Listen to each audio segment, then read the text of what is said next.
की दिक्कत है वो जैसे ही कनेक्ट होंगे। जी जी जी,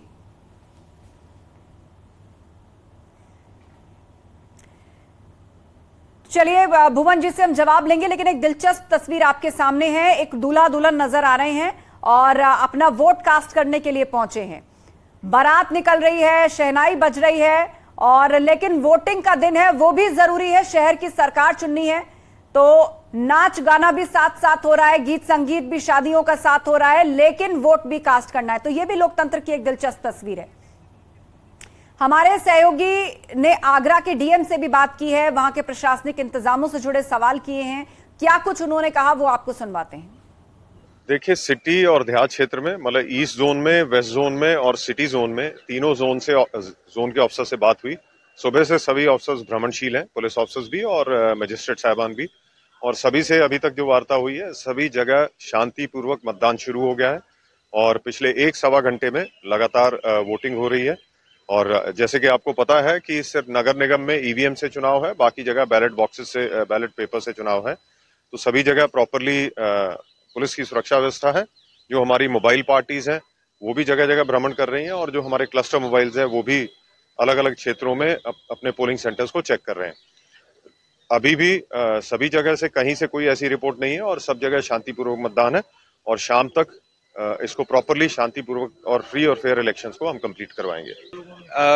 देखिए, मतदान को लेकर अच्छा उत्साह है और लगातार विभिन्न बूथों का भ्रमण करने से ये लग रहा है कि अच्छी संख्या में लोग आज आकर वोट जरूर करेंगे। सुबह 7 बजे से ही लगातार लोगों का आना जाना शुरू हो गया है। हमारे सेक्टर जोनल मजिस्ट्रेट्स और पुलिस ऑफिसर्स लगातार भ्रमणशील रहकर शांति व्यवस्था, कानून व्यवस्था बनाए रखे हैं और फ्री एंड फेयर इलेक्शंस कराने के लिए सभी हमारे जो अधिकारी हैं भ्रमणशील हैं और सुनिश्चित करा रहे हैं। कुछ ईवीएम की खराबी की सूचनाएं आई थी, तो ईवीएम खराब होने पर कितनी देर में बदल दिया जाता है, क्या प्रक्रिया उसकी? देखिए, शुरुआत में पोल स्टार्ट के एकदम शुरुआत में ही हार्डली बहुत कम 1% से भी कम ईवीएम्स में कुछ टेक्निकल इश्यूज के कारण जो परेशानी आई, वो हमारे सेक्टर जोनल मजिस्ट्रेट्स के द्वारा लगातार भ्रमणशील रहते हुए इंश्योर कराया गया कि उसको तत्काल अगर रिप्लेसमेंट की आवश्यकता है रिप्लेस हो जाए, ठीक कराने की आवश्यकता है तो ठीक हो जाए। और फिरोजाबाद डीएम से भी हमारे सहयोगी ने बात की है प्रशासनिक इंतजामों पर। उन्होंने क्या जानकारी दी, आपको दिखाते हैं।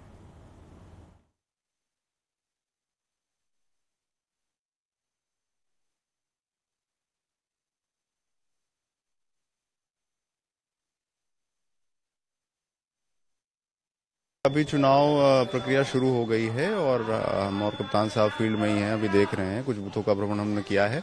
सभी जगहों पे चुनाव जो है वो शांतिपूर्वक शुरू हो गया है और सभी पोलिंग पार्टीज अपने अपने निर्धारित स्थानों पे चुनाव करा रही है। सुरक्षा व्यवस्था पूरी तरह से चाक चौबंद है। हम लोग उसका भ्रमण भी कर रहे हैं, निरीक्षण भी कर रहे हैं, और आयोग के जो निर्देश हैं फ्री एंड फेयर इलेक्शंस कराने के, उसको हम लोग अनुपालन करवा रहे हैं। सीधे अब आपको प्रयागराज ले चलते हैं। हमारे सहयोगी सर्वेश दुबे हमारे साथ जुड़े हैं, लेकिन उससे पहले लखनऊ का रुख कर लेते हैं। अलाउद्दीन हमारे साथ है। जी अलाउद्दीन, लखनऊ में किस किस वीआईपी ने वोट कास्ट कर दिया, लेकिन यहां से और भी कई वीआईपी वोटर्स हैं जो अभी पोलिंग बूथ तक नहीं पहुंचे हैं। जी हाँ, बिल्कुल। डिप्टी सीएम ब्रजेश पाठक ने वोट कास्ट कर दिया है। मैं लाइव उनसे जुड़ने की कोशिश कर रहा हूं और मैं अपने दर्शकों से उनसे बातचीत भी सुनाने की कोशिश करता हूं। उनकी धर्मपत्नी भी आई थी और वो वोट कास्ट करके यहां से गई हुई हैं। फिलहाल मुझे सीधा लाइव ज्वाइन कर रहा हूं मैं ब्रजेश पाठक जी को। ब्रजेश पाठक जी, आप लाइव है न्यूज 18 पर, आपने वोट कास्ट कर दिया है। उत्तर प्रदेश के लोगों से क्या अपील करेंगे? मैं प्रदेश के लोगों से अपील करता हूं कि अपने घरों से निकल करके अपना अपना वोट डालें और प्रदेश के नगरों के विकास में प्रतिभागी बने, सहायक बने। आपका वोट अपने प्रदेश के नगरों को नंबर 1 का स्टेट में बना सकता है पूरे राष्ट्र में। जिस ढंग से माननीय मोदी जी ने, माननीय योगी जी ने काम किया है, धरातल पर नगरों का बहुत तेजी के साथ विकास हो रहा है और हम लोग स्वच्छता की सूची में भी बहुत तेजी के साथ आगे बढ़ रहे हैं। इसके अलावा सभी शहरों में जो बड़े शहर हैं, सीवर लाइनें डाली जा रही हैं, लगातार काम चल रहा है और उनको और मजबूती देने के लिए हमें अपना आशीर्वाद प्रदान करें। और हम प्रदेश के सभी नगरों में और गांव में भी लॉ एंड ऑर्डर मजबूत कर रहे हैं और शहरों में तो लोगों ने, अपराधियों ने एक जमावड़ा बना रखा था, उसको पूरी तरह से उनके नेटवर्क को हमारी सरकार ने ध्वस्त किया है। डिप्टी सीएम को आप लाइव सुन रहे हैं। एक सवाल और ले लेते हैं सर, आपकी कैंपेन लगातार जारी है, तो कितने जिलों तक और कितनी कैंपेन आपकी पहुंच गई? अभी हम जोड़ रहे थे, अभी अच्छा सवाल आपने किया। अभी हमने 45 रैली किया है 45 रैली किया है और 21 जनपद हमने कवर किए हैं। अब ये प्रक्रिया जब तक चुनाव प्रचार चल रहा है जारी रहेगी और हम सभी स्थानीय निकायों के प्रत्याशियों की जीत की अपील करते हैं। बीजेपी ही एक ऐसा दल है जो महिलाओं को, आम नागरिकों को सुरक्षा के साथ साथ उनके जीवन स्तर में बदलाव लाने के लिए काम कर रहा है। दूसरी चरण तक मुझे लगता है आपका 40-45 पहुंच जाएगा। नहीं, अभी 45 हो गया है और अभी लगातार आज भी हम 2 जनपद में हैं, कानपुर और अंबेडकर नगर में, दोनों जगह 3-3 रैलियां लगी और होगी 51 आपकी रैलियां हो गई। जी। ये 50 का सैकड़ा आधा अर्धशतक आज लगा देंगे। बिल्कुल बिल्कुल बिल्कुल। और झांसी का रुख कर लेते हैं, वहां भी जान लेते हैं। अश्विनी मिश्रा हमारे साथ हैं। झांसी से क्या तस्वीरें मिल रही हैं अश्विनी, और यहां वोटिंग को लेकर लोगों में कैसा रुझान? देखिए, झांसी में वोटिंग को लेकर के रुझान जबरदस्त है। सुबह 7 बजे से तकरीबन सभी पूरे जिले भर में जबरदस्त वोटिंग कास्ट हो रही थी। इस समय हम खड़े हैं आर्य कन्या इंटर कॉलेज, जो कि वार्ड नंबर 43 है। यहाँ हल्का सा थोड़ा सा विवाद हुआ है प्रत्याशियों को लेकर के, अंदर आने को लेकर के। हमारे साथ भाजपा सपा के दोनों प्रत्याशी हैं। इन दोनों का आरोप क्या, सुन लीजिए। ये बताइए, क्या नाम है आपका? दिनेश प्रताप सिंह। क्या आपका आरोप है? एक निर्दलीय प्रत्याशी जो गाइडलाइन है कि 200 मीटर के बाहर बूथ लगेगा, वो उसके अतिरिक्त अंदर खड़े होकर वोट मांग रहे थे, तो प्रशासन को उसके लिए आगाह कर दिया गया। आप भी अंदर खड़े थे? मैं आया था कहने के लिए कि उनसे कि इन्हें हटाइए, आप ये निर्दलीय प्रत्याशी हैं और उनको 200 मीटर के बाहर होना चाहिए। क्या लगता है कुछ मतदान प्रभावित किया जा रहा था? मतदान प्रभावित नहीं कर सकते, जनता खुलकर मत दे रही है भारतीय जनता पार्टी। क्या कहेंगे भाई साहब, आप क्या आपका कुछ आरोप है? मैं इसके बारे में ये कहूँगा, प्रशासन की जो गाइडलाइंस है हमें उसका पालन करना चाहिए, और अगर उनका ऐसा है तो हमें बिल्कुल 200 मीटर का एक दायरा बनाना चाहिए। हमें प्रशासन के नियमों का पालन करना चाहिए। बिल्कुल, कुछ नियम हैं जिनका ध्यान रखना जरूरी होता है, और कई बूथ से इस तरह की भी जो है वो एतराज सामने आए हैं। तो बहरहाल प्रशासनिक व्यवस्थाओं के मुताबिक उन सबको जो है वो ठीक किया जा रहा है। रुख महाराजगंज का कर लेते हैं। आशीष कुमार हमारे साथ हैं। महाराजगंज से कैसी तस्वीरें मिल रही हैं आशीष, और यहाँ पर अभी तक कितना फीसद मतदान हुआ है, इसको लेकर कोई आंकड़ा है क्या?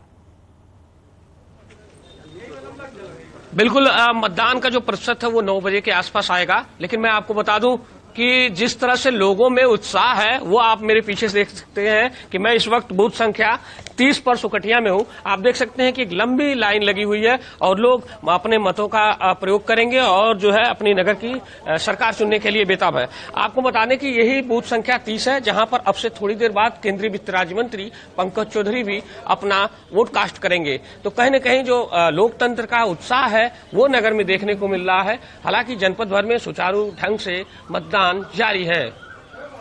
बिल्कुल, आप कह रहे हैं कि महाराजगंज में सुचारू रूप से मतदान चल रहा है, लंबी कतारें वहां देखी जा रही हैं। और इस बीच लखनऊ के डीएम से हमारे सहयोगी ने बातचीत की है, क्या जानकारी उन्होंने दी है आपको दिखाते हैं। राजधानी लखनऊ के जिला निर्वाचन अधिकारी सूर्यपाल गंगवार सुबह से ही मुस्तैद हैं। इससे पहले भी लगातार फील्ड में बने रहे। कंट्रोल रूम बनाया गया राजधानी लखनऊ में, कलेक्ट्रेट में। आइए उनसे जान लेते हैं आखिर कलेक्ट्रेट में बनाए गए कंट्रोल रूम का काम क्या है और किस तरह से वो फंक्शनल है। सर, क्या जिम्मेदारियां लोगों को दी हैं आपने, और सुबह से अब मतदान शुरू भी हो चुका है, क्या अपडेट्स हैं?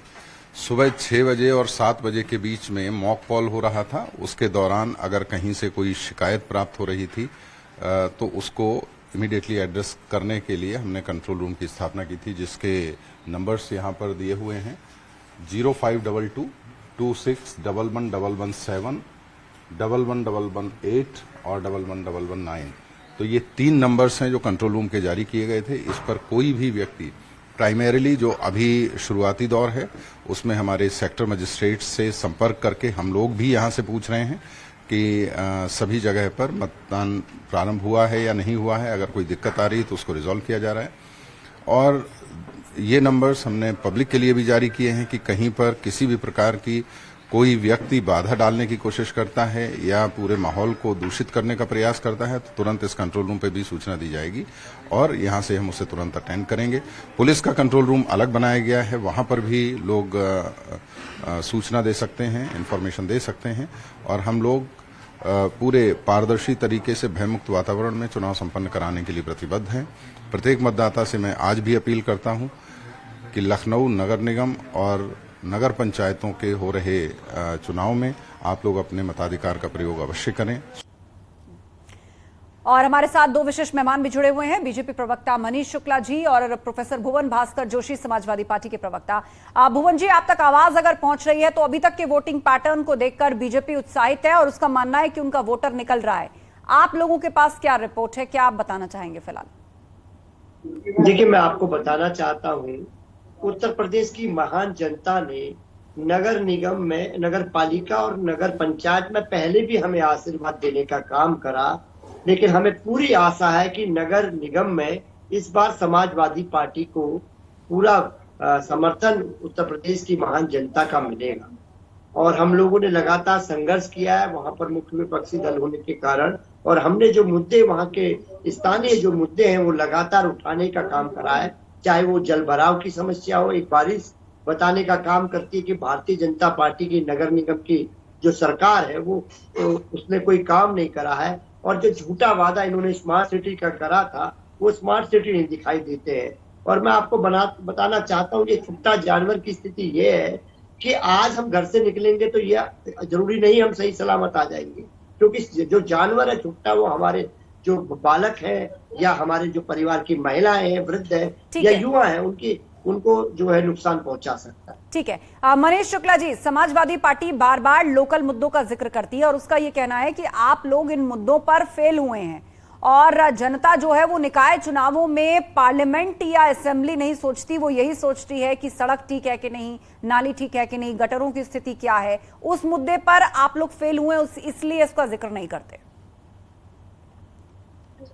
देखिए, सबसे अच्छा होता कि समाजवादी पार्टी के राष्ट्रीय अध्यक्ष और इनके बड़े नेता कम से कम इसी बात पे डिबेट कर, हमको भी अच्छा लगता। लेकिन आस्था जी आपको गवाह है कि पिछले चुनाव के जब से चुनाव शुरू हुआ तो इनके एजेंडे में केवल कौन था, अतीक और मुख्तार, कैसे इनको गोली लग गई, कैसे इनकी हत्या हो गई, क्यों असद का काउंटर हो गया, आखिर अपराधियों पर कार्रवाई क्यों हो रही है। देखिए, अब 17 नगर निगम है उत्तर प्रदेश में, सब में स्मार्ट सिटी बन रही है, अमृत योजना के अंतर्गत सीवर बनाया गया है, स्ट्रीट लाइटें ठीक की गई हैं, सड़क। आज ये कहते हुए मुझे जरूर अच्छा लग रहा है कि आज किसी भी नगर निगम के क्षेत्र में कम से कम नाली और खड़ंजे की प्रॉब्लम नहीं है, जो गलियां हैं वो सुव्यवस्थित हुई हैं, वहां तक प्रकाश पहुंचाया गया है।